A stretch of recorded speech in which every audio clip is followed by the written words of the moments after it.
The police, however, said, okay, we're not going any further with this. We're done. Nobody is trained as a detective. Well, she's not crying. She's not upset enough.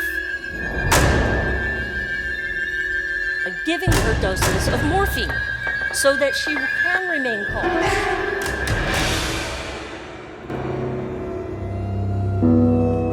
It is a complicated case, made further complicated because of the people involved in the story. I have come to the conclusion it'll never be solved. Well, good evening, everybody. All right, I think we're about ready to start. So it's with great pleasure I want to introduce Dr. Stephanie Corey, who is the author of several books about Fall River history and Lizzie Borden.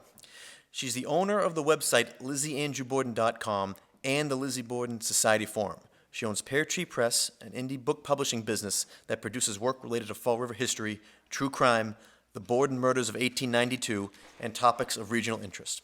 While her PhD is in theater history, she's very involved writing and speaking about the history of the region in which she now resides, New England. So let's give her a warm welcome. She's going to be talking to us at Lizzie Borden tonight. Cool. Thank you. Yeah, I'm not from around here, so if you see my name, you go, are you related to? Go, no, I'm not related to anybody around here. I'm from Florida, oddly, so that's where I came from, and I've been involved in the Lizzie Borden case, just studying it and looking at it and reading about it since I was a kid, but it's my father's fault, completely, because he is the history buff reader extraordinaire, or was, and he read this book by Sullivan, and it's Goodbye, Lizzie Borden. And Sullivan was a judge, and he wrote this book about the case, and he came to the dinner table one night, not Sullivan, but my father, and he said to us, what do you think? Did she do it? Did she or didn't she? And I was like, who? And he's like, Lizzie Borden. And we're like, from Florida. We're like, hi, Debbie, come on in. I said, I don't know who that is, and this is probably 11-ish. And he said, I want to talk about this, but we need to all be on the same page, literally. So we passed the book around, and everybody in the family had to read it so that we could talk about it at dinner. And we did. That was our dinner subject. And so that got me hooked on the entire unknown, I'm going to solve it, I'm going to be the one, I'm going to read everything I can, I'm going to be that person. I want to be a detective and a forensic person, and I can do this. And after 30-something years, it's impossible. But that's a good thing, because it keeps the interest alive. It's not a done deal. In that regard, it's like Jack the Ripper, I guess. There's so many theories and so many opinions and so many ideas surrounding things like that. And I'm sorry, but you may think you have solved it, but you haven't, because there's not enough evidence to convict anybody, as the courts showed by acquitting Miss Lizzie herself of the crime. The police, however, said, okay, we're not going any further with this. We're done because we think it's her, and so we're never going to look for anybody else. But that was their thing. They, of course, looked at other people for the case, for the murderer. They looked at lots of suspects. And they lighted on her, though, that very day, soon after the bodies were discovered, because of her behavior. Yeah, it's a bunch of guys, police officers. Nobody is trained as a detective. This is a constabulary, 1892 Fall River. So the policemen come in and question her, like one after the other. One was like, well, she's not crying. She's not upset enough. So she's not like losing it. So if she's not losing it, she must be guilty. At the same time, she's a private person. She has private feelings. She's trained not to express her feelings in public. And her doctor is right by her side, Dr. Bowen, administering or giving her doses of morphine so that she can remain calm. So she's damned if she does and damned if she doesn't, if you think about it. As a woman, you're not supposed to get hysterical. That's wrong. But as a woman, if you're not hysterical, you're guilty. So where does that happen? I mean, how does that happen?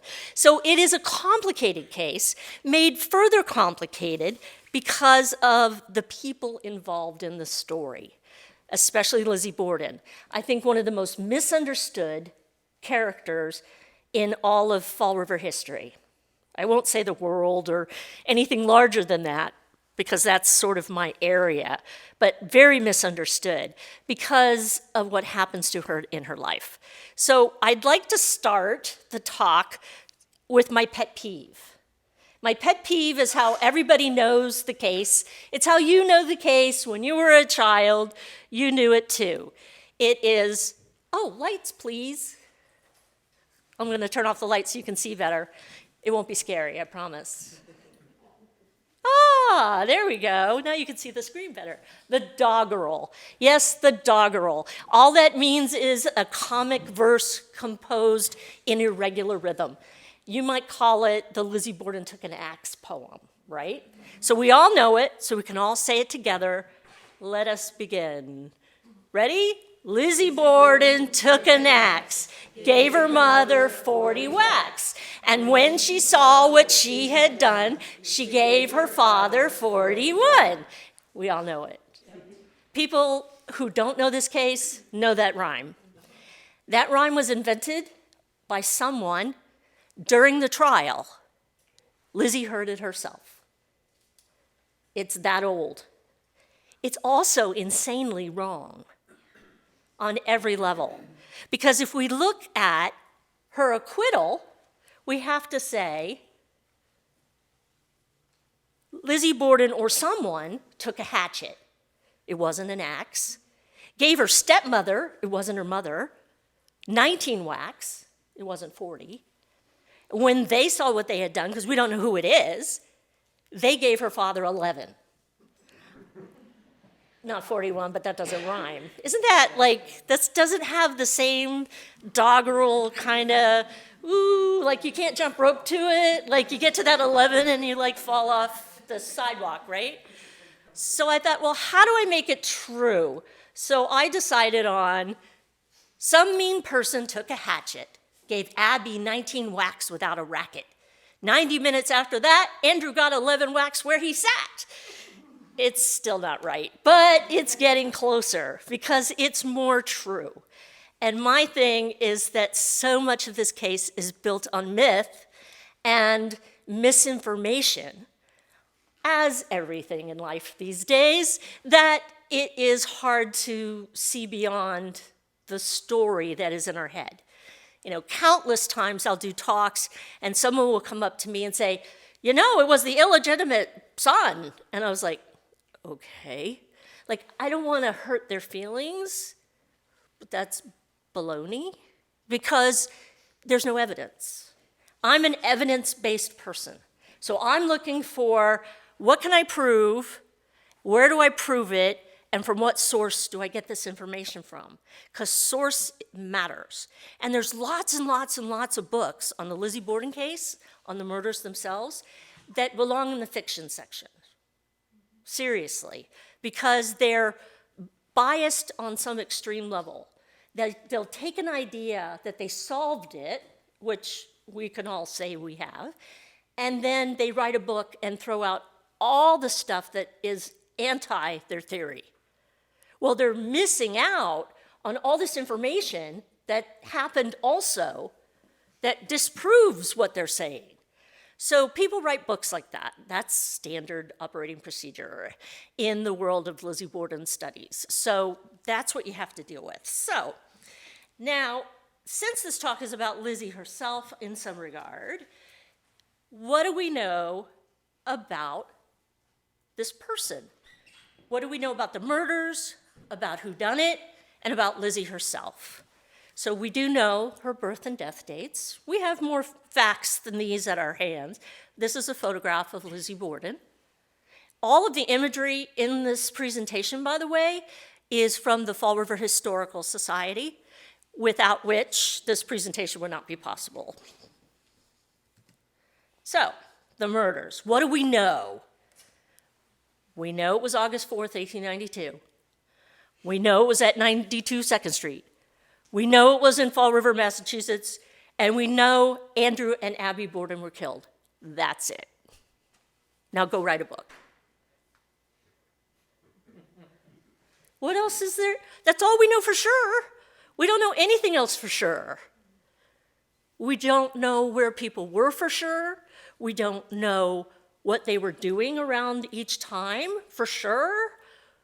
We don't know. And it befuddled the jury as well, if you think about it, because they, 10 minutes later, oops, she's not guilty, or she is not guilty, because that's the way it works. So I want to take you on a tour of the neighborhood and of the house itself. So this is 92 2nd Street. It was taken probably 2 years ago, and it's from a drone, or from I don't think it's from the courthouse across the street. I think it's a drone. So there's the house as it stands today, and it's a miracle that it still is there, by the way, because it had a business attached to it. If you're looking at this photo on the right side, there was a business called Deliri Press that, because it was actually physically attached to the house with this little breezeway between it, then the house remained because the business was there. So it's a rarity to find a true crime murder house that is still in existence. They tear those babies down really fast, because you don't want to buy a murder house, usually. But this place is full of ghosts, I hear. Yeah, all right. So this is from the Boston Globe. Great resource for information. Not necessarily accurate information, but it has the best illustrations of any of the newspapers at the time. And this is one of them. And it shows you the layout of the neighborhood. So you have the Lizzie Borden house is number 1, and below at the bottom of this is the legend. So 2 is the barn, 3 is the well, which is closed up since 1874. The fence with the barbed wire on top is number 4. The side entrance is 5. The Churchill residence is across the street, next door, number 6. Dr. Bowen's house is number 7. Dr. Chagnon's house is behind the Borden house. The Kelly house next door, the yard from which the officers watched the Borden house, the Kelly barn, and the pear orchard. So this is a good scope of what the neighborhood looked like in 1892, because most of these buildings are gone, especially VII, number 7, is completely gone, and so is the Churchill house, which is now where Borden East is. It's senior housing, and across the street, where the pear orchard was and where the Bowen house was, is now the courthouse, just a courthouse. So the only thing is the Kelly house and the Borden house. Now this is going down 2nd Street, so you're going down street. Down street means you're going down towards town center, down towards City Hall. So you're going down street. On the right-hand side, that's the Kelly house. Doesn't look like that anymore.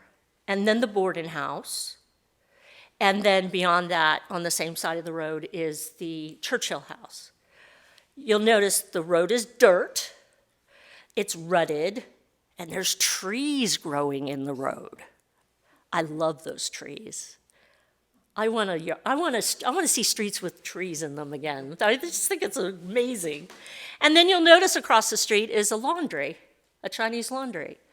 So it is a commercial district. It is a commercial road. It is a busy, heavily traveled road.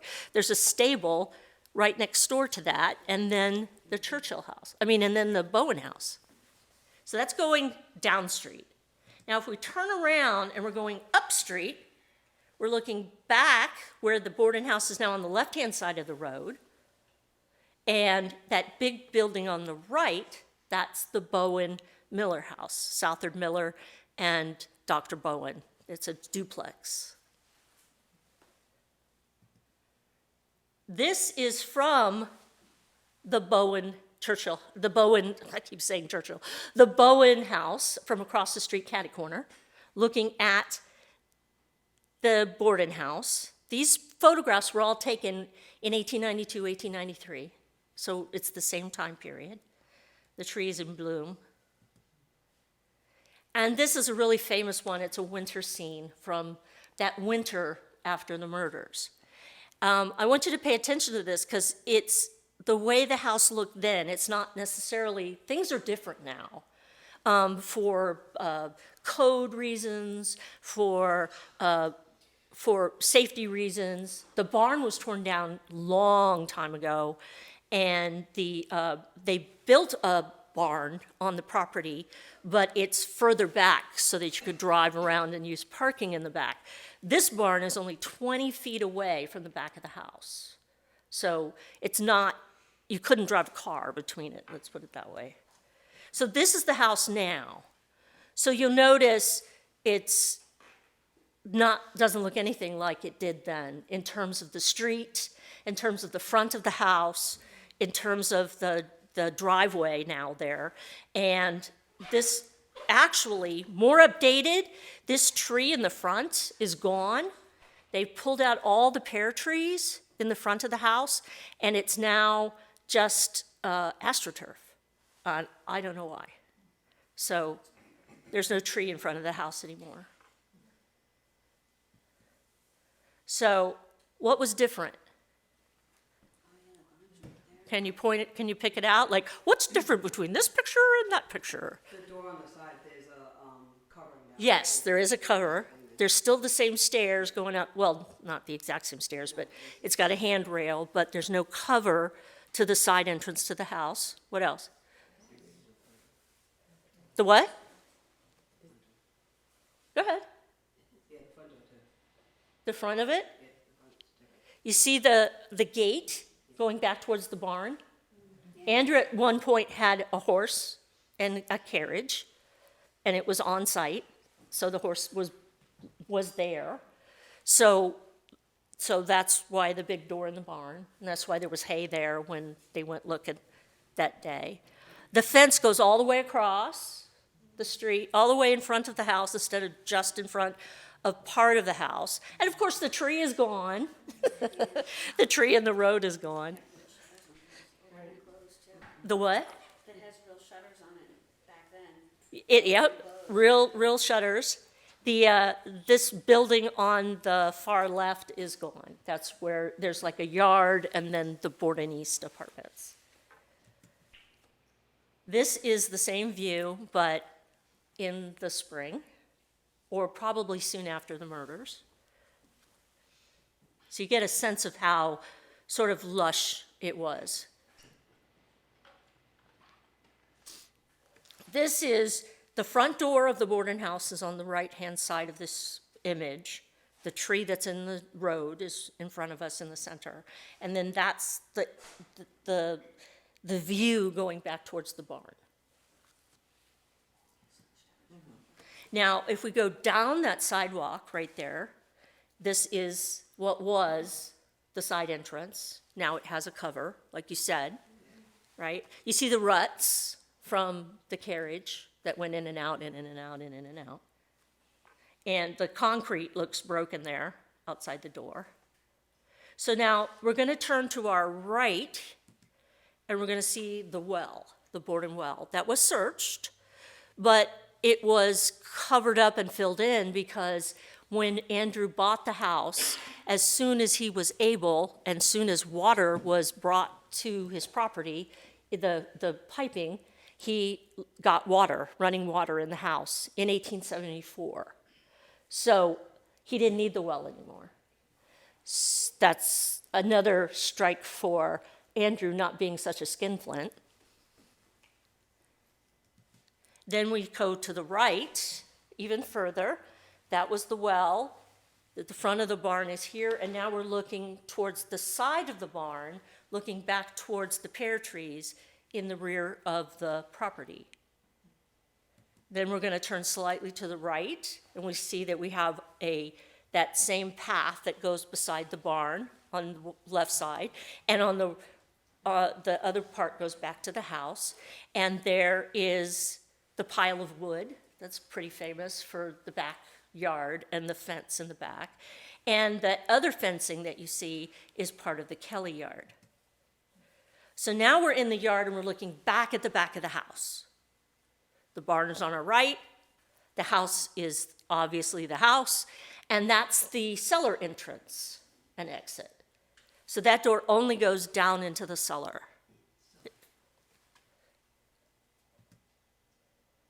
And there is the cellar door, looking at the side of the barn. So you're getting a real kind of look at what was going on back then as far as the property. Then we're going to move over to the other side of the property, and this is where the Leary Press was, and you'll see the fence that extends. This is the side yard. So it was a nice piece of property, and there was privacy on both sides because he had the driveway on one side and he had this piece of property here. So it was a nice, when you read books when you're young and it talks about this closed-in, dark, claustrophobic house that is obviously why people were on top of one another and mad at each other all the time and what was going on inside that house, it's not like that at all. If you go visit, it's lovely. It's more than big. It has enough square footage to accommodate this family because Bridget, the domestic, was on the third floor. She was the only person up there. The second floor was where the bedrooms were. That's where Lizzie had her bedroom and Emma had her bedroom, and the parents, the father and the stepmother, had their bedroom. And then downstairs was a sitting room and a parlor and a dining room and a kitchen and a pantry and a water. The pantry actually had running water. So we have lots of space. It's not so, people who are not from this area talk about this house as it not having any hallways and that being an issue. Tenement houses, two-family houses, three-family, they don't have hallways. This is a northern-looking house to me. I've been in plenty of houses just like this. I lived in a house just like this. So it's not unusual, and yet when you read a book, it'll strike you like, oh, they've just never been here before, obviously, because they're talking like that. Okay, that's fine.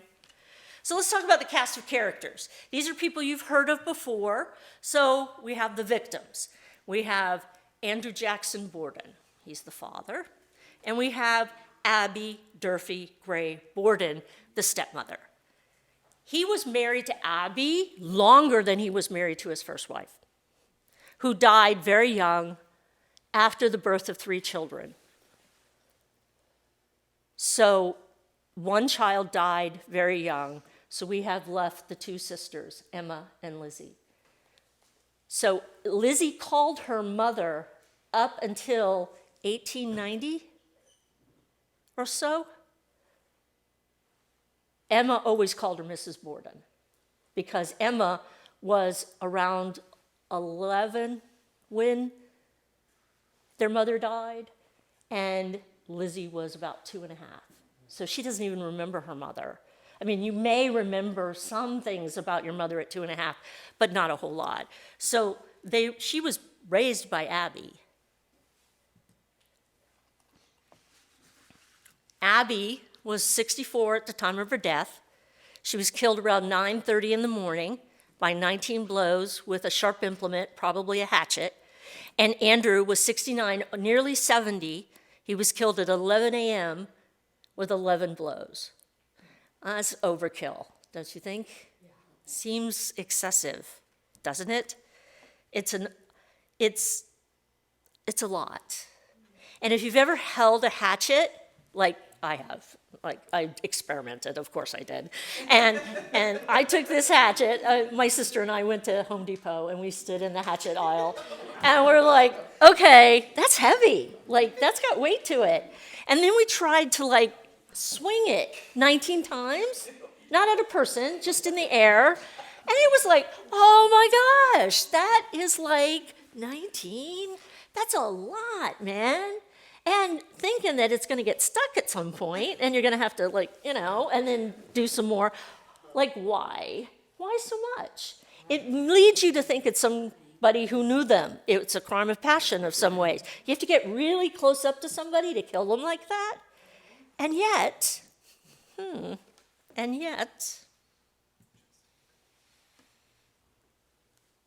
Andrew was a furniture maker, and he was in business in Fall River for decades with his business partner, Mr. Olney.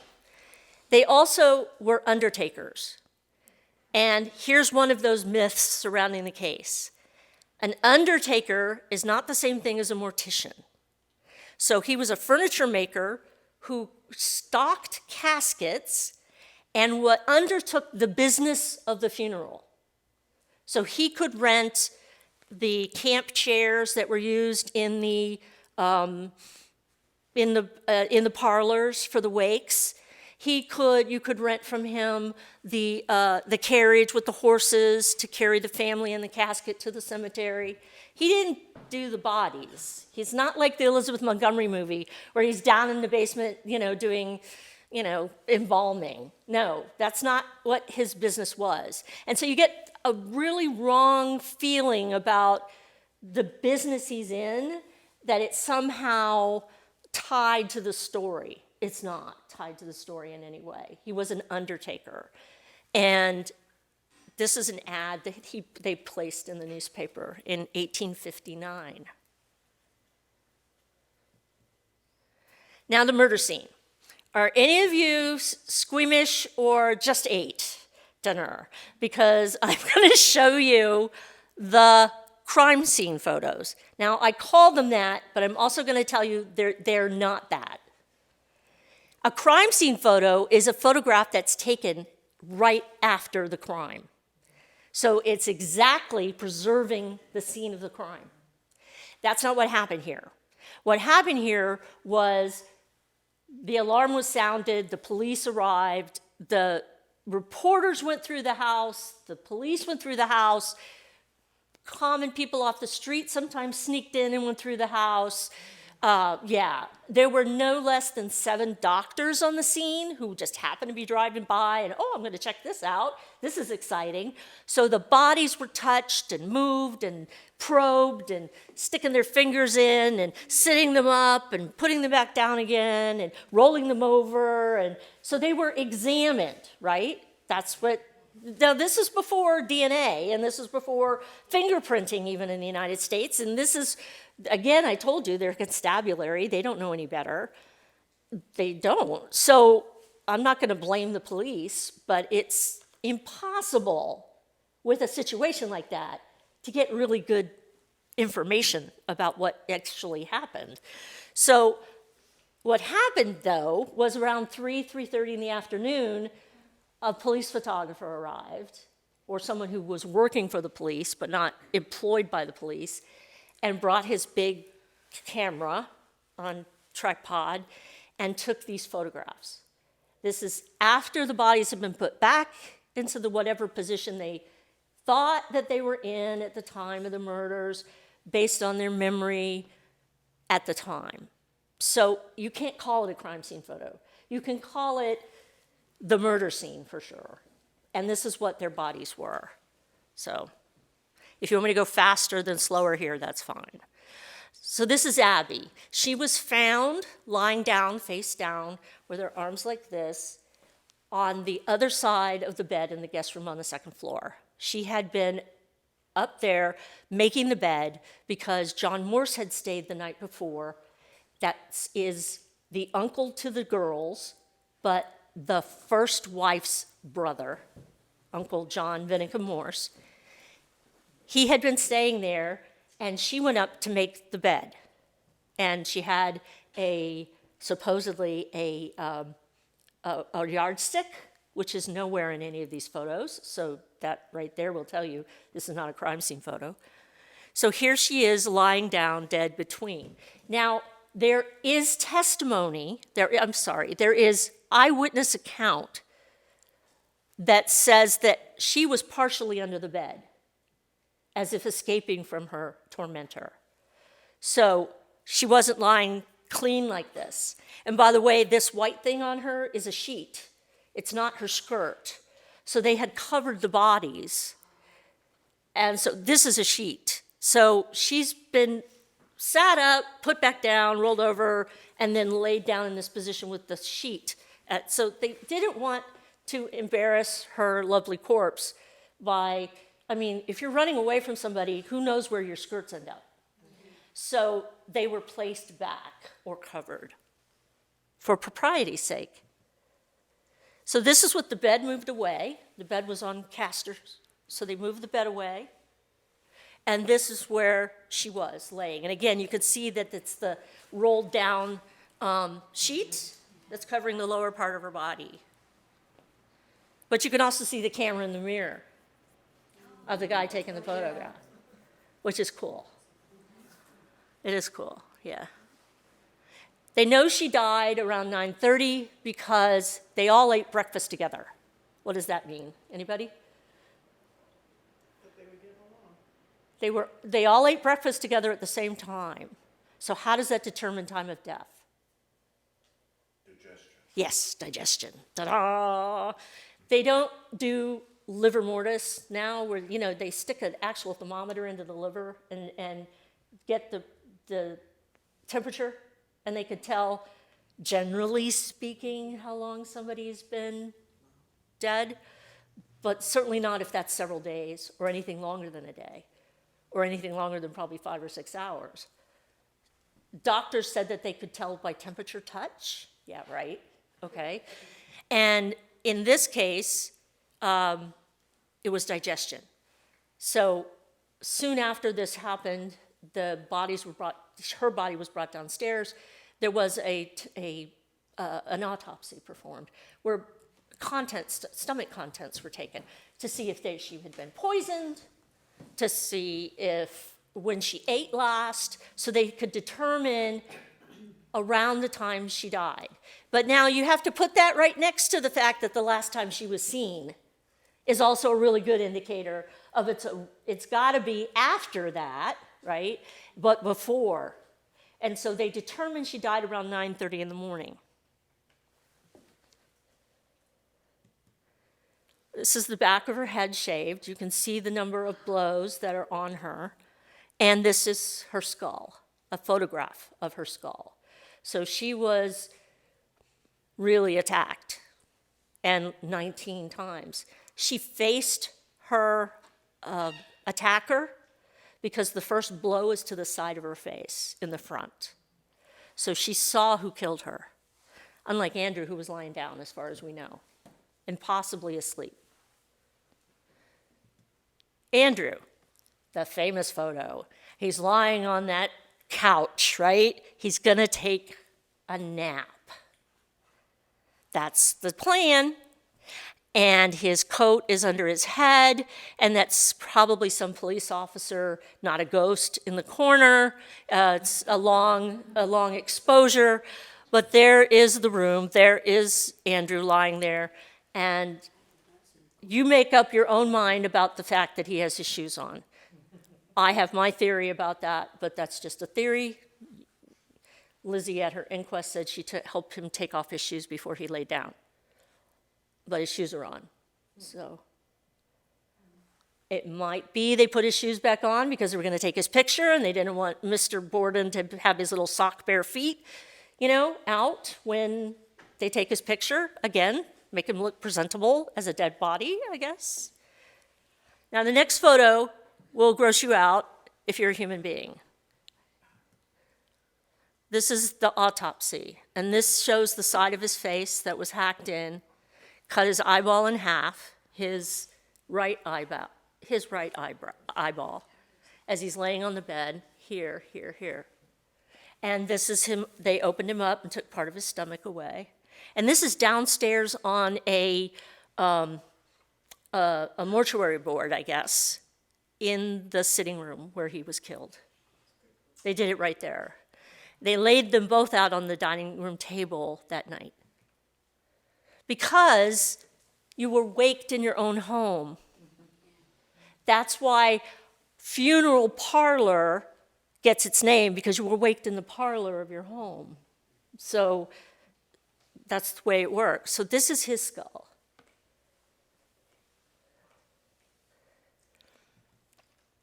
Now, the suspects. Da-da-da-da. Lizzie, Andrew Borden, yes. And Bridget Sullivan, the domestic. Why these two and no others on this page? There's nobody else home. They're the only ones there. But where were they? Lizzie, at the time, was 32, and she was about the house. Upstairs, downstairs, in the barn, in the yard. She was somewhere. She can't quite remember when and where, but I totally get it. But it is suspicious that she can't remember exactly when and where she was. But again, she just found the body of her father. And I'm imagining that she can't remember what happened that morning very well. Bridget was 23-ish. Bridget never knew her birth date. Her family had something like 17 children. And so they never celebrated birthdays. So she never, every time the census taker would come around, she'd give a different year of birth. She didn't know when she was born. We estimate she was about 23. And she was definitely cleaning the windows. Abby asked her to clean the windows on the outside, downstairs, and inside downstairs. And then she was napping. She was upstairs napping.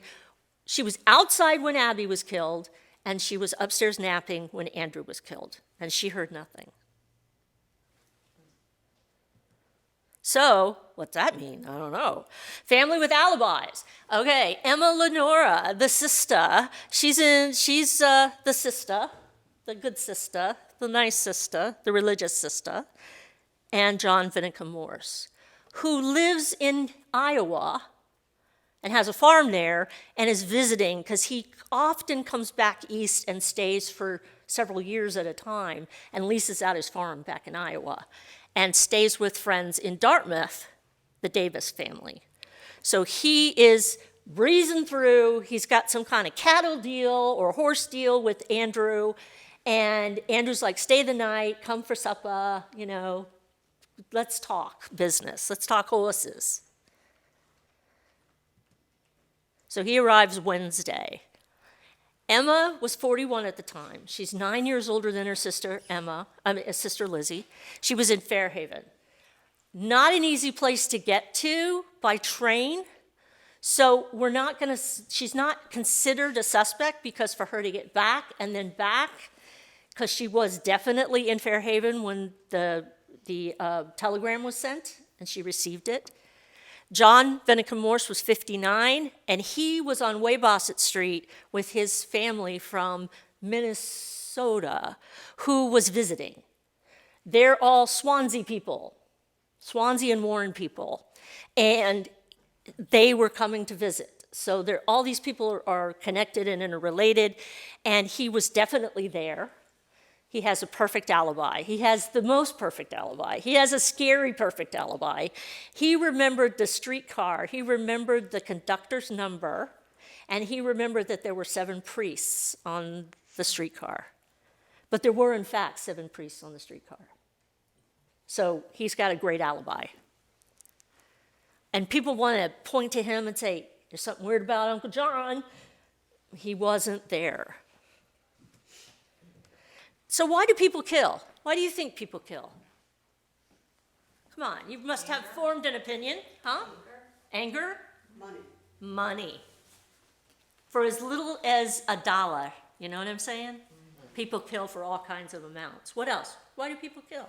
We're not talking about serial killers. That's a whole nother thing. Revenge. Revenge. Yep. There's actually only 3 reasons why people kill. Everything falls into these categories, let's put it that way. This is from the FBI. So people kill for greed, money, right? Vengeance, that's you said revenge, and jealousy. Everything falls into those three categories. We're not talking about a robbery gone wrong because nothing was stolen. That's not why people kill in this circumstance. People kill for money all the time, still. People kill for vengeance all the time. And people kill for jealousy. That's a big one. But where does this come in?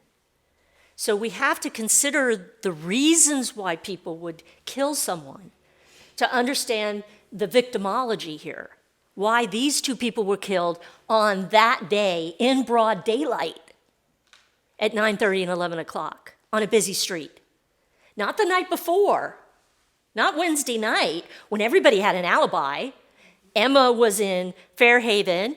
Lizzie was visiting Alice Russell around the corner. Bridget, it was her night off. She was gone. But who shows up? John Morse, unexpectedly. And that may be the only reason why it happened Thursday morning and not Wednesday night. Because he showed up. An unexpected visitor just kind of showed up.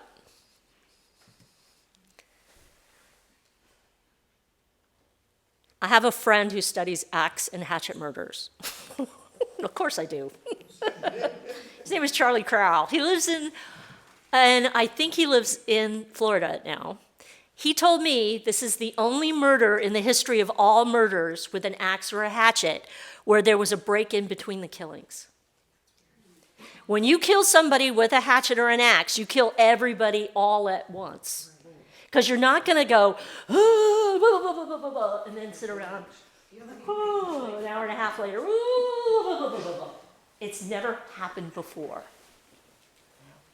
You have to think about that when you're trying to decide who did it and why. Was it a contract hit made to look like a crime of passion?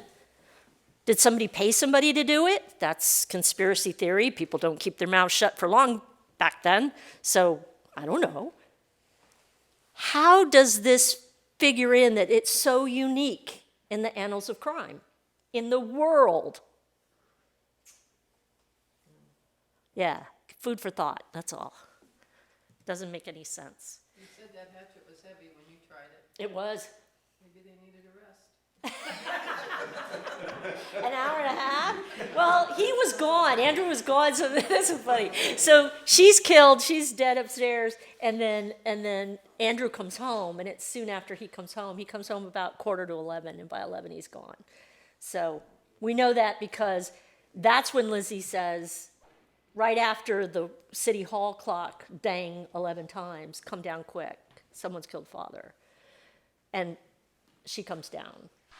Now, I always imagined 11 o'clock, 11 blows, boom, boom, boom. At least there's like a rhythm to it there. You know, maybe that's why it was 11, because it was like, I got to do it while the clock is making noise, like nearby, says to cover up the sound.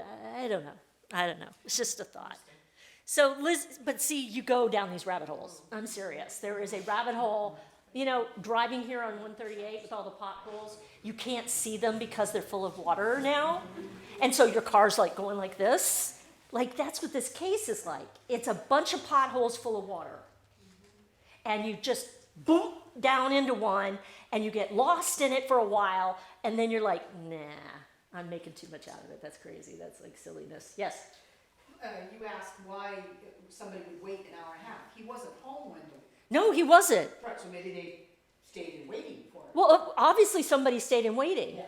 So that's the reason for the hour and a half, I'm assuming. But never happened before with that kind of a death implement.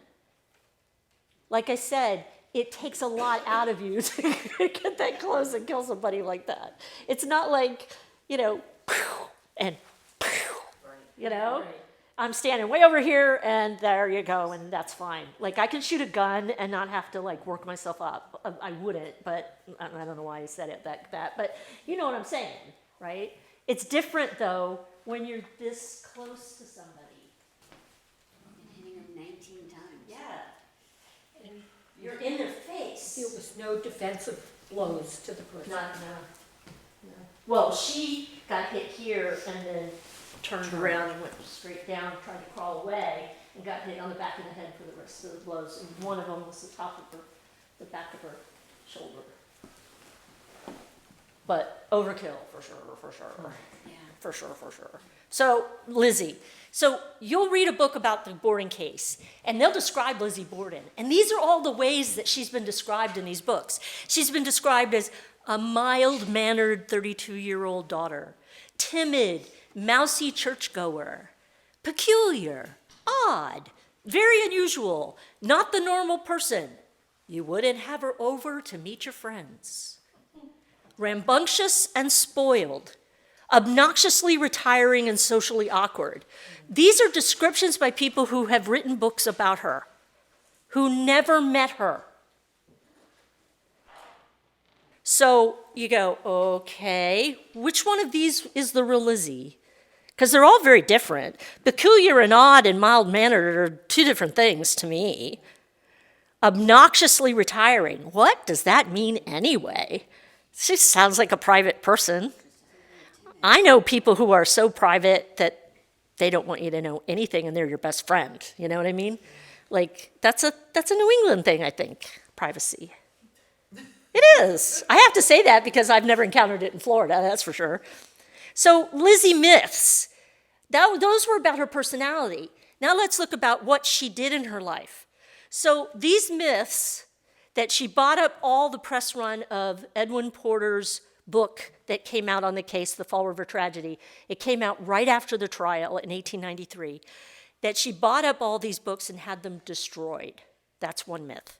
Second myth, she engaged in shoplifting in her lifetime. She was a kleptomaniac, in other words. Number 3, she cut off Abby's cat's head because it bothered her. Number 4, she used to swing cats by the tail at the farm. Number 5, she had a torrid love affair with the Shakespearean actress Nance O'Neill. Yet none of this is provable. None of this can be true that you could say for a fact happened. These are, once again, stories invented by people because it sells a book. It makes a good book. And makes lots of money for the authors that write books like this. But none of this is provable. Even the kleptomania. No matter what you might have heard or not heard. I go through a lot of these things in the video series that I produce on YouTube called Mondo Lizzie, which means the world of Lizzie. And I go through the mythology around the case, and I disprove a bunch of stuff that you may have in your head based on the books you've read in your life, including the idea that Andrew Borden was like a miser. He was not. So my movies are they're sometimes 15 or 17 minutes long. And you could go watch them and see my evidence that shows you why these stories are bogus. So those that knew Lizzie loved her. Those that did not know her gossiped about her and wrote books about her, and the myth was born. And that's the way it worked for her. Remember, she is a private nobody before this happens. She's a nobody. He's not the richest man in town. Far from it. He's the lesser Borden side. He had less money than all the other Bordens. His grandfather died in debt, that Borden line. So he is not like a multimillionaire, like the other Bordens that founded the town, that built the mills, that created the culture of wealth in Fall River. He's not that side of the family.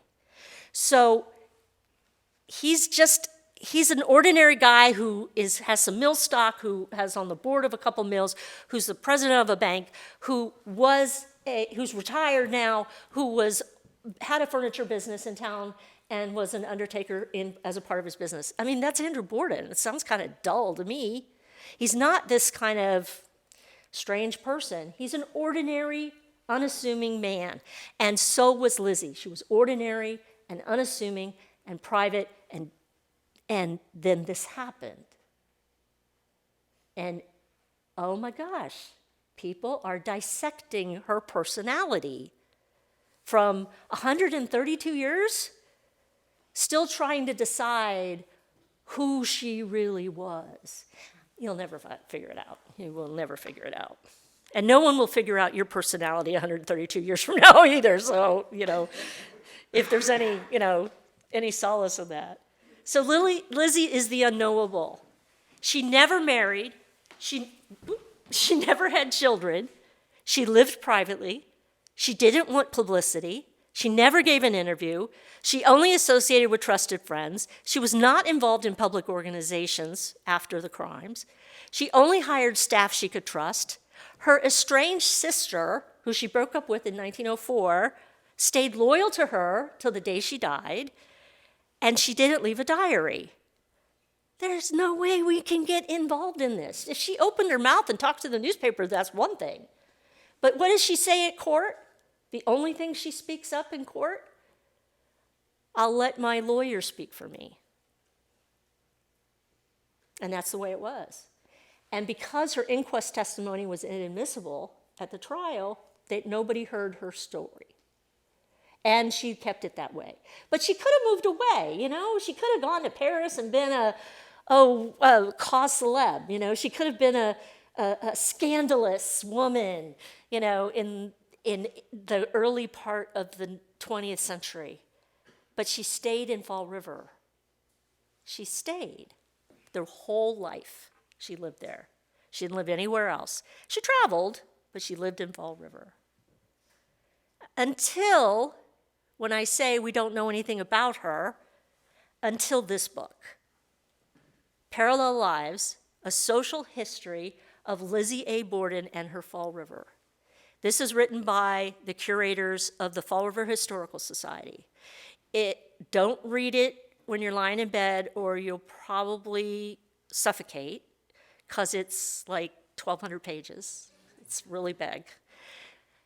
It has everything you ever wanted to know about Lizzie in context with her town and what happened and what social groups she belonged to and how the hierarchy and the social strata was in Fall River at the time, from her birth and even before, until it follows till 1928, the year after her death with the Great Fire of 28. This is the book you go to for factual information. This is the research book. This is the important work on the life of Lizzie Borden. It's almost a biography, but there's not a ton of information. But there is more information in this book on Lizzie Borden than all the other books put together. This is where you'll find everything. Factually, like the year Andrew got his water turned on. And the permit number. Come on, good stuff. So we get to see something that we've never seen before in this book. Who's that? That's Lizzie Borden. That's Lizzie Borden as an old lady.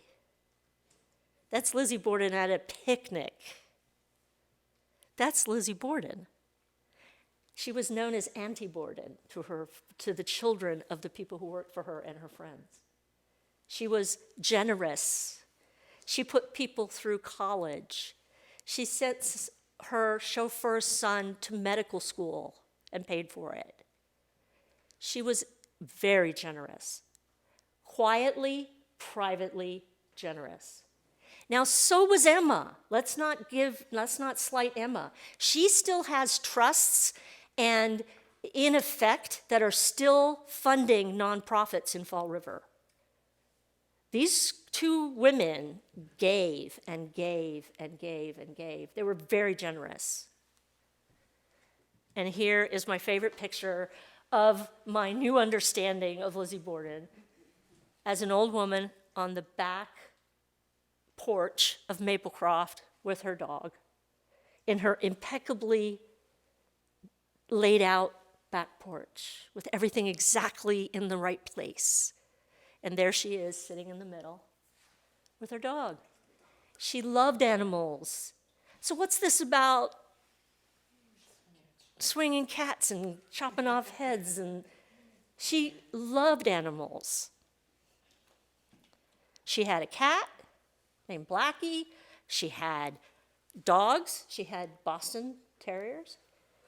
She didn't have a bird. I think she had not an affinity for birds. They made a lot of noise.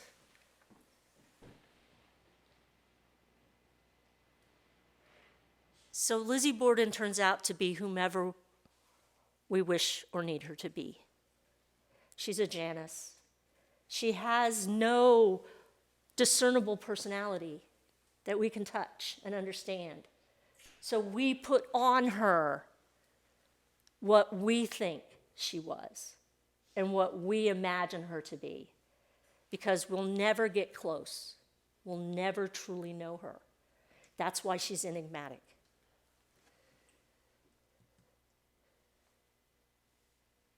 Questions? Lights? I'm wondering, how old were you when your father brought that book to the dinner? I think it was about 11. About 11. We were old enough. We were mature. It was a good story, yeah. Is that what made you, is that? It's his fault. the reason you moved to England? Oh, no, I moved to New England because I fell in love with a Fall River man. That'll do it. See, now the thing about Lizzie is she is a great matchmaker. All of my serious friends are all connected to Lizzie Borden case. They're all because we studied it, or we talked about it, or the Historical Society people, or it's crazy. Like really intense personal relationships built because of this person. So we'll never know her, but she hooked me up really well. She did. I lived in the house next door to Maplecroft for 12 years or so. My boyfriend owned that house. And that was a house that Lizzie had purchased before she died. And she was going to, they say, house her domestic staff there and get them out of the house, I guess, and have them live in the house next door. So I lived in a house that Lizzie Borden owned. And in fact, my boyfriend said that the carpet, what's that runner that goes up the stairs from the downstairs up? He said that it was rotting. But when he pulled it off, there was a tag on it that said return to LB. When he flipped the house in order to make it more modern and saleable, after forever living there, 35 years living there, I got all the doorknobs because I'm like, she touched them. I know she touched them. These are old doorknobs. This is a Lizzie Borden doorknob. I know it, you know. So those kinds of things. And living next to Maplecroft was a hoot, too. So that was crazy times. All kinds of people coming and going. And more recently, it's privately owned again. Yes? Where did you get this money that she could endow other people with? She inherited it, remember? She inherited all that. Both girls inherited the father's money. Abby had some funds and had some property, and that went to her family. And then Andrew's money was divided amongst the girls 50-50. And it was about, if you added it up, like in modern money, it was like about $6 million. But back then it was like $300,000, $400,000. But that's stocks, bonds, property, cash. That's the estate. And he owned property in Fall River. He had the A.J. Borden building, which he rented out for businesses. He owned the farm in Swansea, which is still there on Gardner Neck Road. He had a upper farm and a lower farm there where they, had cattle and horses and chickens and, they had farms. So he had a life across the river. He actually, if you go look in old newspapers, he hosted the annual church clam boil in Warren every year on his property, on his farm. It's on the border of Swansea, Warren. So he had stuff because he invested it. But it wasn't like they got cash. So they each got the money. They went and they bought the house together for $13,000, Maplecroft. And they lived there, and Emma leaves in 1904. Now, Emma's born in 1851. So how old is she in 1904? Thank you, Debbie. She's 53 years old. I don't want to be living with my sister any longer. That's my opinion. I have a sister who's 9 years older than me. There's no way we'd live together. Because she would always be the one to say, you know how I would do that? You know what you should do? I'm older and wiser, and you should listen to me. I can only take so much of that. And I love my sister, but we can't live together. So imagine being 53 and finally saying, okay, bye. I've got enough money, I'll go. Now, Emma doesn't go to far away and buy a house and live luxuriously. She goes down the street and around the corner to the Buck House, and she stays there. So she just roomed with people after that. She roomed with the Gardner family on Hope Street in Providence. She lived at the Minden. She ends up in Newmarket, New Hampshire, and dies 9 days after Lizzie Borden does. But she lived 9 years longer. But she died of senility and nephritis, advanced senility and nephritis, so they say she didn't even know that her sister had died. But she never spoke about Lizzie. She never said anything bad about her, ever. I don't know what that means. It sounds like something, but I don't know what it means. You say there's lots of books that were written, are all speculation. Have you, I'm assuming you read the book by, is it John Sylvia, Charles Sylvia? Sylvia? Sylvia. Well, Phil Sylvia wrote Victorian, Sylvia, he wrote Victorian Vistas, which is just a collection of newspaper articles from the time, yeah. But he doesn't make any narrative discussion of the No, case. but that's all Yes. newspaper stuff. Yeah, Phil's a friend of mine. We're I friends. worked with his sister was my boss. Oh, there you go. You were, oh, okay. Is that the phone company? No, the No. courthouse. Courthouse, okay. Now, I love my relationships with Fall River historians. I value them and treasure them. The historians at the Fall River Historical Society, Michael Martins and Dennis Bennett. Dennis is here. I'm going to point you out. He's right there. He's the co-author of Parallel Lives, by the way. As, again, a matchmaker, because Lizzie does that. But Phil Sylvia and Bob Kitchen, who's into, circuses and history of downtown.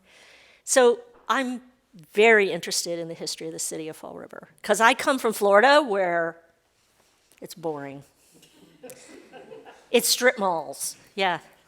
Yes, Dennis, you're going to stump me now.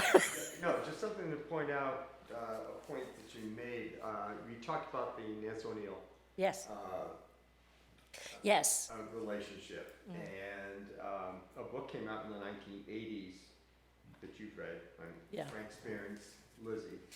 What an awful book. And that was one of the first books that put into print the fact that Lizzie was quote unquote a lesbian. And he uses a letter to support his theory. And he said, oh, this is it. This is definitely evidence that Lizzie Borden was a lesbian. He quotes the letter, or at least a part of the letter. And it says, I had a dream about you last night, but I dare not put it into words. The letter goes on, and of course she doesn't say about the dream, but who is the letter written to? Frank Spearing will tell you that it's written to another woman.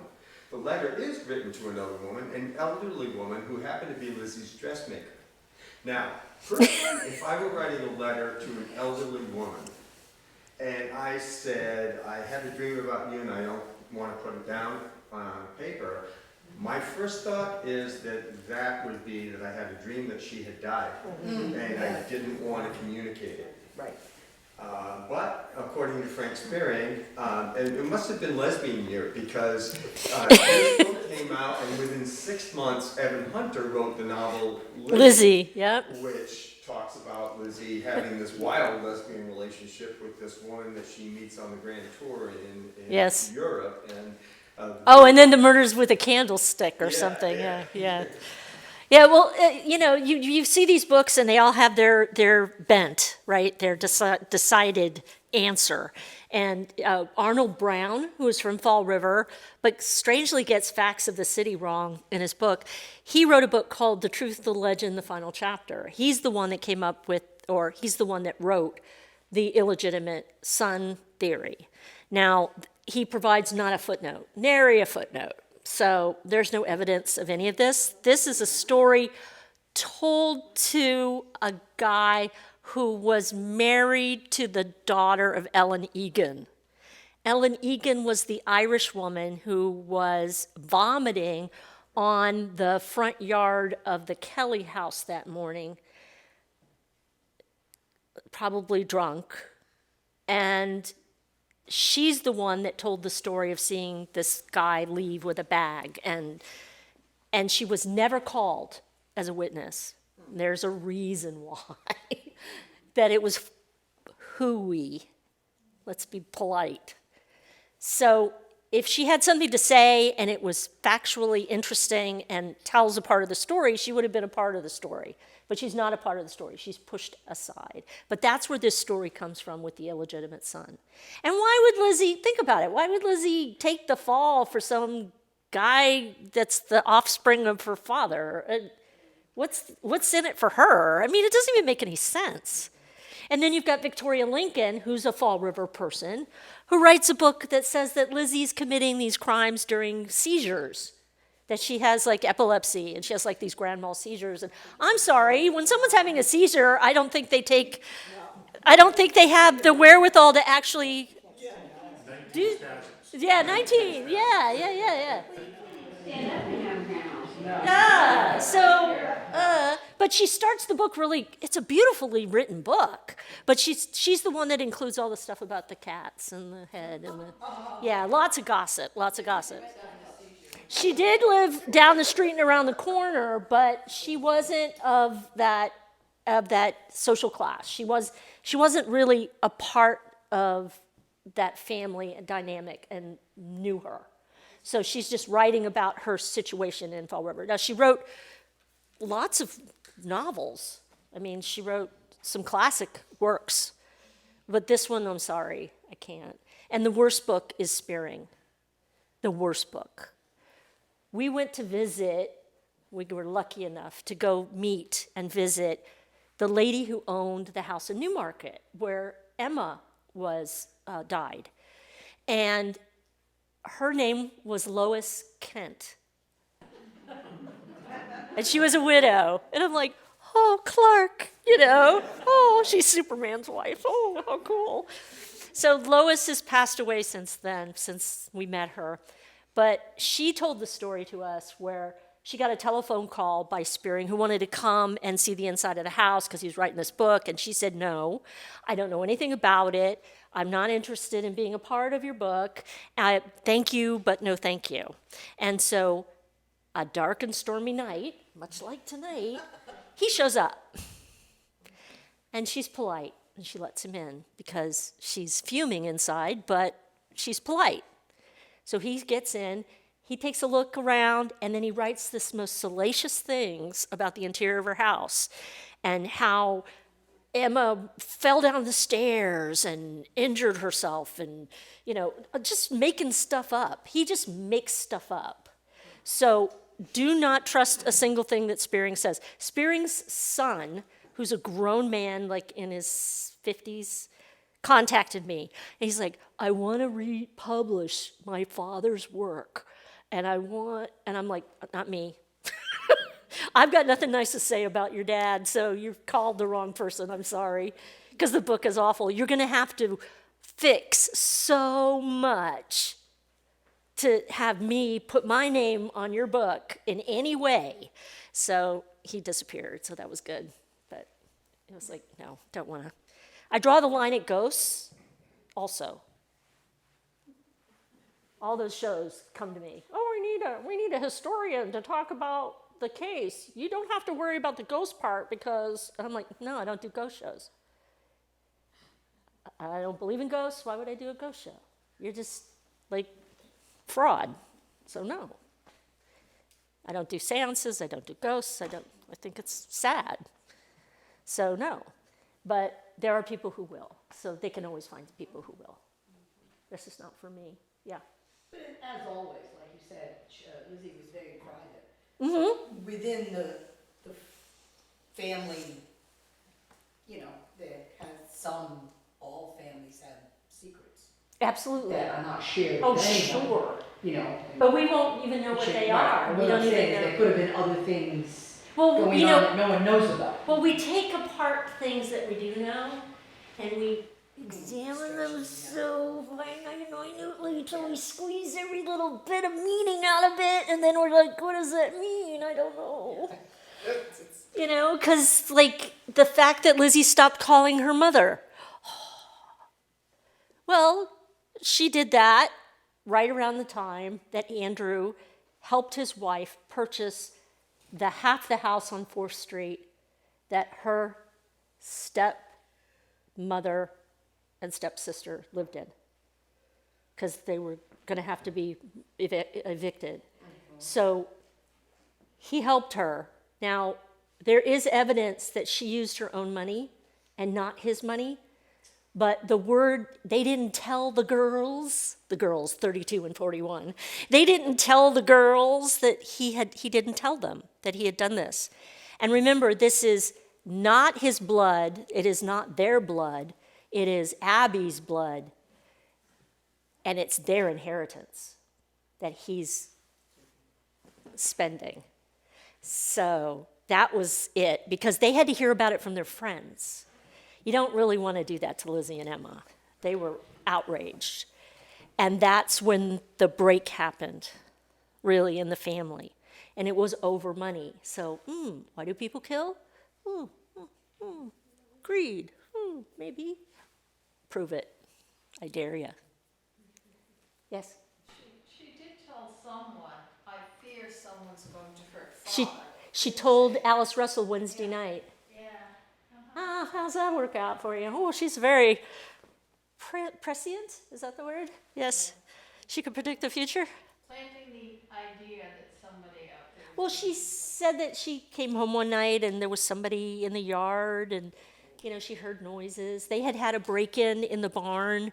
They had a break-in in the house itself. Now, there's a story. Remember the story that they tell about there was a daylight robbery in the house and the police were called, but the only stuff that was taken was like Abby's stuff and maybe some streetcar tickets that belonged to Andrew. And somebody got upstairs into her closet, which had a desk in it, and that's where the stuff was taken. That's all that was taken, a watch, things like that. So personal items that belonged to Abby were stolen. And then they thought, oh, well, Andrew told the police after a while, never mind, And so they just stopped investigating. What does that make people think? Oh, he knew his daughter did it, so Lizzie did it, so he didn't want the police to find that out, and there was a nail in the door, and all this like extraneous information. If you read the Jennings journals, which I worked on with Mr. Bennett, Andrew, Lizzie, and Emma were downstairs shelling peas at the dining room table when that burglary happened. There's a wild image for you. Andrew shelling peas?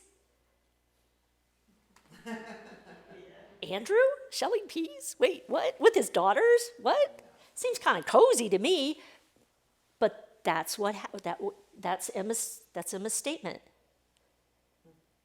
So it's not what it appears when you find the backstory to anything in this case.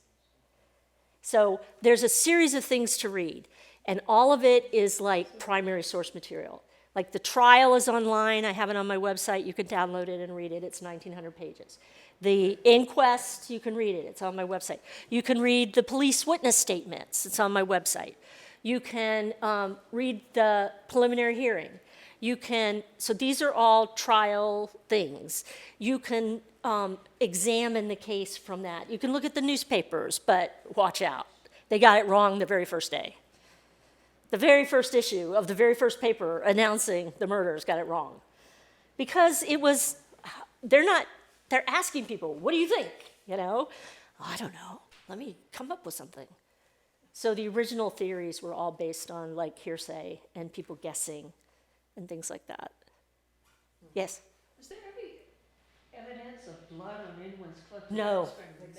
There was no, there was spatter in the rooms where the murders took place, like on the wall and the ceiling and the door frame downstairs, and where she was killed up onto the ceiling from the cast off, right? She had no blood on her.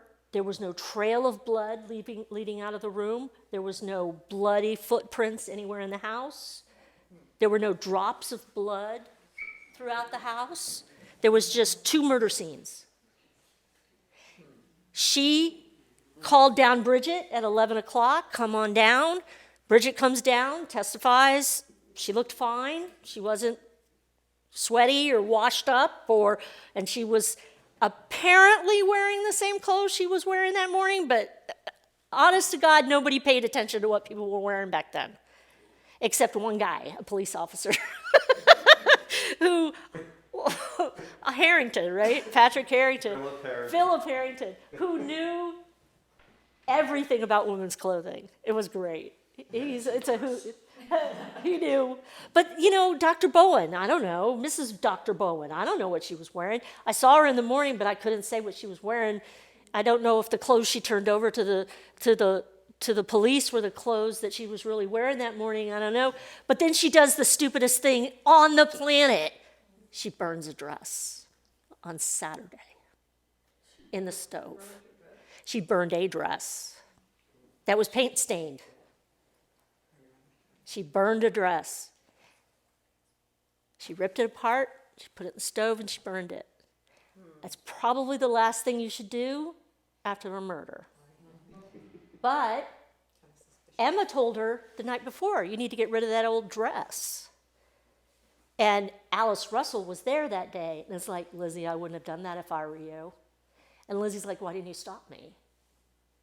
Seriously, why didn't you stop me? I wasn't thinking. And so Alice feels so guilty that she witnessed this thing happen. She goes to the police. She goes, I got to go to the police. And the sisters say, you do what you have to do. So she goes to the police and she tells them, I saw her burn a dress. Well, the grand jury meets. They don't indict. She goes back to the police and says, I told you I saw her burn a dress. They present that at the next seating of the grand jury. They call it a special session. She's indicted. And it's because of her friend, Alice Russell. It's because of what she said is why Lizzie was indicted and charged with the murder. Otherwise, it never would have happened. So that's why Alice Russell's not like their best friend anymore. Yeah. But her conscience was there. She said, I have to say you burned a dress. I mean, you could explain your way out of it all you want, and you probably have a really good explanation, but this is what I saw. Not good. I think it happened on Sunday, not Saturday. Yeah. To me, the essence of the case lies in what really happened between 11 and 11:15. If we knew those facts. No, you mean 10:45 and 11. Because at 11, there's people in the house. There's Bridget's downstairs. The people are dead. When did she call for? At 11 o'clock, right after 11 o'clock, like Well, then 5 minutes later. For quarter to 11. Yeah, from when he came home to when he died. We don't know. But Lizzie says she was out in the barn. She says she was eating pears in the backyard. She had different explanations for this. She was waiting for her irons to heat up on the stove to do some ironing. So she was out wandering around in the backyard, and a street peddler, an ice cream peddler, a Russian ice cream peddler, Hyman Lubinsky, was driving by in his cart, and he claimed he saw a woman who was not Bridget coming from the barn into the house. So there's her alibi. She wasn't in the house when Andrew was killed. But you saw that tight driveway. Who knows what he saw? But that's his testimony. Under sworn testimony, yeah.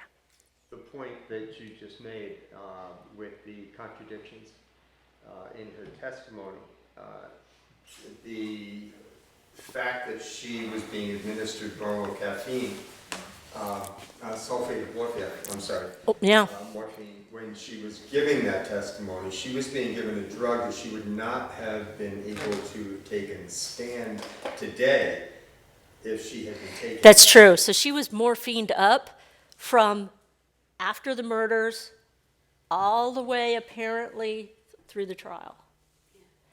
I don't know how you don't become an addict, but whatever. So, and I don't know if she only took it when she needed it, and I don't even know how it was administered. I don't know if it was liquid drinking it in laudanum, or if it was injections. But she was prescribed morphine. No one saw her take it. There's no evidence that she actually took it. But that will cloud your brain when you're at the inquest and going, where were you? I don't know. But yet in other times during the inquest, she's very crystal clear about what was going on. But other times her brain is a little hazy. So I don't know. So she did talk? She talked at the inquest, but it wasn't admissible at the trial because she wasn't represented by an attorney. He was there, but they wouldn't let him in. So it was not allowed. And the prussic acid testimony by Bentz, who had the drugstore, who claimed she came in the day before to try to buy prussic acid to clean a sealskin cape, was not allowed as evidence in the trial either, because they didn't die of prussic acid poisoning. So I recommend you read the Jennings journals and the Knowlton papers, which is Hosea Knowlton, the prosecuting attorney's, all of his papers on the case, and all of his letters back and forth with the the Attorney General Pillsbury, and they're trying to figure out, you come to understand that the prosecution, Knowlton, he didn't think he was going to win this case at all. And when those two things were thrown out, he knew he wasn't going to win this case. You can see it right in front of you. Like, he didn't stand a chance. Yeah. Just two observations, really. One, I love what you said about the house. Because the first time I got to go see the house after having read the books, I had the same thoughts. I'm like, it's a small, cramped little house in a narrow lot. And I think it's something like 2,400 square feet. Yes, it is. It's a lot bigger than the house I grew up in. Yes, and that's not counting the cellar. It's clearly a multifamily that's been converted to a single family, but Yes. this is pretty spacious. It is. And then you talk about all these different books, and I imagine even more movies and whatnot, and how they have their own narrative. And so there's an agenda to make sure that the story fits Yes, their narrative. yes. And And box, yes. Ignore the facts that discount the narrative. Right. And find some maybe dodgy facts that fit the narrative. And you as a historian have to sort of try to peel this away. Yes. Go all the way back to, well, what can we say is the truth? What can we say? Yeah. Don't you find it such an interesting parallel to just every piece of news that we look at? Yes, it is today. It is. It's fake news. It is conspiracy theories. It is imaginings of people who didn't know her, making things up, just out of their brain, that they saw her do this when she never did that. People who want their 5 minutes of fame or 15 minutes of fame insert themselves into the case. That happens all the way through. It's scary to think that that is something. It's common. Today. It's And yet common. we have been dealing with this. Yeah. And I think of it as the Enquirer in book form. Yes, it is. It's a National Enquirer, Fall River. Yes. And what is your website? LizzieAndrewBorden.com. Andrew is her middle name. LizzieAndrewBorden.com. And YouTube, it's Mondo Lizzie. And the forum is connected through LizzieAndrewBorden.com. You can join and talk the case all you want. It's the oldest, still in existent true crime forum in the world, except for the Jack the Ripper one, the Casebook Files, that's out of London. That's been around a lot longer. I mean, because we're talking the beginning of the internet. I was creating this thing. You know, I'm like, And then there was also the murder of Manchester's and Tiverton at the same time, right? well, no, the next year, Bertha Manchester is killed off New Boston Road, which is now Meridian Street, that part of it. So a year later, a young woman, is axed to death in the kitchen. Now, this is the day the jury is being selected for the Borden trial in New Bedford. There's another murder with this time an axe in Fall River. So they heard about the murder, but they didn't know what happened because they were sequestered once they were impaneled, and they didn't know. So I wonder how much that influenced their decision because there was another murder. But they didn't know that it turned out to be Jose Carrera, who, you know, was a Portuguese immigrant who da-da-da-da-da-da-da-da-da. But yeah, but by the time the Manchester murder happens, the police, they're thinking. So they don't let anybody in the crime scene except the reporters. But not common people. But they're just drawing stuff and making sketches and looking around. They're not touching anything. They weren't allowed to touch anything, unlike the Borden murders. So by the time the murders happened the next year, the police have finally figured out that we need to preserve something here. They wouldn't even let the father back into his own house for 4 days or 3 days. He had to sleep in the barn because they didn't want anybody in the house while they were still investigating it. And they did catch the murderer. And there was no need for a trial because he admitted it.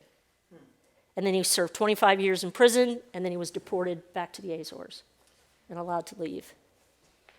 Yes? What was the demeanor of Uncle John when he came on the Wednesday? Was it the Wednesday night? Like, does he talk about the demeanor of the family? I'm assuming they had dinner. He's a strange guy. He's got his own kind of backstory. He's the kind of guy, he was described as a man who would wear the same suit of clothing until it wore away. So he was an odd guy to me. He's also got these crazy eyes, but he's got his sister's eyes. So his sister is Sarah, who was the mother of the children. And they have the same eyes. But I think it's because of the color of the eyes and the black and white photography that you get this sense that there's something oofy about him. But he tried to get the state to pay him transportation to and from Iowa for the trial. Yeah, right. He's an interesting person, but he has a perfect airtight alibi. So, He definitely had on the same suit from the day before, right? well, that's because he did that, yeah. But his showing up on Wednesday night was unexpected. To whom? I don't know. So now there's only 2 people in the house, besides the 2 people that are killed. And Bridget Sullivan is never considered a serious suspect, partially because Lizzie says, don't consider Bridget a serious suspect. She would never do anything like this, and she wasn't. She was outside, you know. She's got a perfect alibi for when Abby was killed. She actually was talking to the domestic next door to the Kelly house. And here's a piece of trivia for you. You can win Jeopardy with this one, Double Jeopardy or Final Jeopardy. The maid she was talking to, the domestic she was talking to, was Mary Doolin. Ooh, that's a weird piece of trivia for you. But she has an alibi as well. There's weird things. I mean, you could read the trial transcript and you go, something doesn't make sense here. Like, this person says one thing, and this person says one thing. But which one is the right thing? And there's no way to know. These are their truths. about what they saw and what they heard. So you think you can solve the case? I don't know, and I don't care. I can't ever figure it out, and I'm glad to hear what theories you have, but I'm just curious, do you have any other interests? good question. Good question. Yes, my PhD's in theater, and I'm an Arthur Miller scholar. So I belong to the Arthur Miller Society, and I do papers and conferences and stuff, and talk about Arthur Miller, the great American playwright. That's my other thing. And then all true crime. So I'm a total, like, I watch all that stuff all night long. And, you know, I posted on Facebook the other day, I think it said, I can't watch a movie in which they kill a dog, but I'll watch true crime all night long. Right, me too. And it turns out that's most of us. Like, So if Yeah. you're into other true crime. oh yeah, Anything all of about it. Jean Benet? Oh yeah, all of that. What do you think? I think the brother. Yeah. I think the brother. Yeah.